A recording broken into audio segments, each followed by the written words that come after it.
Découvrir les plus beaux sites d'une ville en effectuant son jogging, c'est possible avec Run In City. En fin d'édition, nous découvrirons cette application conçue par deux Lyonnais et disponible pour une centaine de destinations à travers le monde. Les paroisses aussi se mettent au numérique. À Paris, 7 d'entre elles vont délaisser la traditionnelle quête pour adopter le don en ligne. Mais d'abord, retour sur Octobre Rose, cette campagne nationale qui veut sensibiliser au cancer du sein. Pour mobiliser le plus de monde possible, certaines communes ont fait preuve d'imagination et d'humour. Illustration à Beauvreigne dans la Somme. Hop là, pas de touche, ces seins ne se laissent pas plotter si aisément. Ce sont des paires en chocolat créées à l'occasion d'Octobre Rose par Béatrice Maire, la nouvelle chocolatière du village. Je suis en train d'installer des seins en chocolat de toute taille qui vont du bonnet A au bonnet E. Vous avez combien de paires? 39 plus une 40e qui est en jeu concours. C'est ce qui s'appelle sculpter le cacao avec une certaine frivolité, mais pour la bonne cause. Il faut le prendre quand même avec un peu d'humour, oui, mais tout en sachant qu'il faut se dépister, il faut être attentif. Ne les cachez plus, faites-vous dépister. Les seins au chocolat, c'est la surprise de la manifestation. Mais à Beauvreigne, l'association Famille Rurale a fait preuve d'originalité pour sensibiliser à cette campagne de prévention. Alors en fait, c'est un arbre à soutien-gorge. Une petite collecte en fait en l'honneur du dépistage du cancer du sein, un petit clin d'œil. Donc en fait, on demande à toutes les femmes de ramener un soutien-gorge et elles accrocheront sur cet arbre. Et puis après, nous en ferons don à la Croix-Rouge. Autre objet de communication insolite, ce t-shirt qu'arborent fièrement filles et garçons. Un t-shirt rose avec ne les cachez plus, faites-vous dépister. Fabrication maison. Fabrication maison. On a accepté de venir à Beauvreigne parce que c'est vraiment des zones où le dépistage organisé ont des taux faibles, enfin plus faibles que dans les autres cantons de la Somme. Et donc pour nous c'est important de venir en milieu rural faire de la sensibilisation.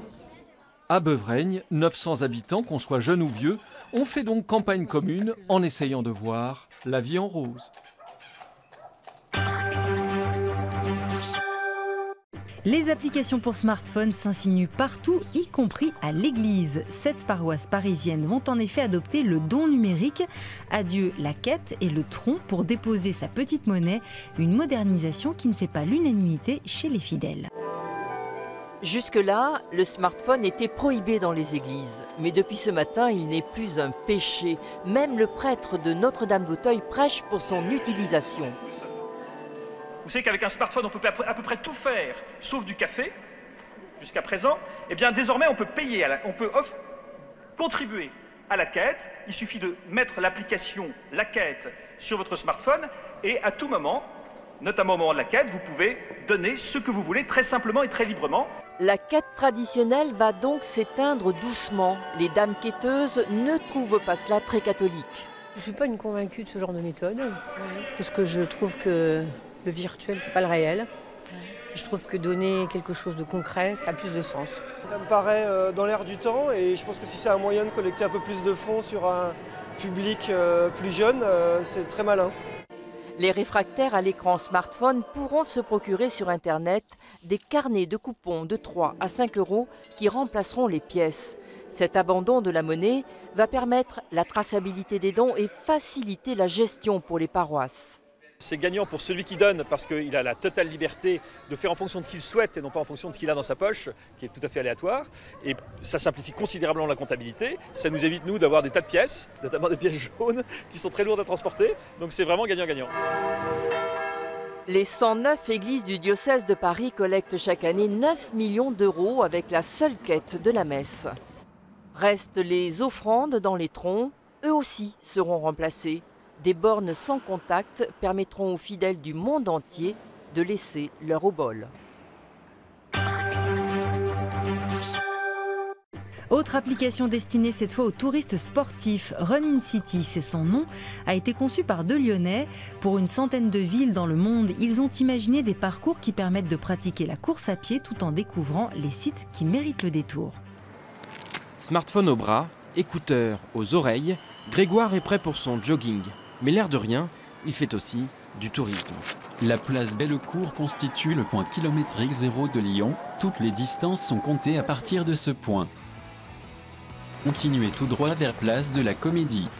Son smartphone devient un audio-guide qui lui fait découvrir la ville. La cathédrale Saint-Jean, classée au patrimoine mondial par l'UNESCO, a été bâtie entre les... C'est une nouvelle application qui vient de sortir, Run in City. Elle propose déjà 300 parcours touristiques différents selon le profil de chaque sportif. L'utilisation, ça serait plutôt des voyages touristiques quand je fais un week-end dans une ville, une capitale européenne. Ça me permet aussi de découvrir la ville de façon un peu différente et de ne pas passer par les tours opérateurs ou de marcher pendant des kilomètres pour essayer de trouver un point d'intérêt. Là, tout est sur la carte et sur l'application. À l'origine de cette idée, 2 Lyonnais. Ils ont embauché 4 salariés pour créer des parcours touristiques dans une centaine de villes du monde.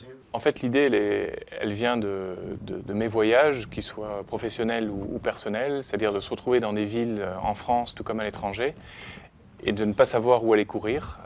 Donc de partir, par exemple, d'un côté et de se retrouver dans une zone absolument inintéressante, alors qu'on aurait vu la plus belle ville du monde, peut-être, si on était parti à gauche plutôt qu'à droite. À terme, les 2 fondateurs visent déjà plus loin. Ils préparent une autre application avec des audioguides, non seulement pour les touristes sportifs, mais aussi pour les touristes tout court. On vise le marché du tourisme au sens large, au sens mondial, et donc on peut, de la sorte, proposer à n'importe qui de découvrir un lieu, son patrimoine, sa culture, et de le faire avec ses jambes.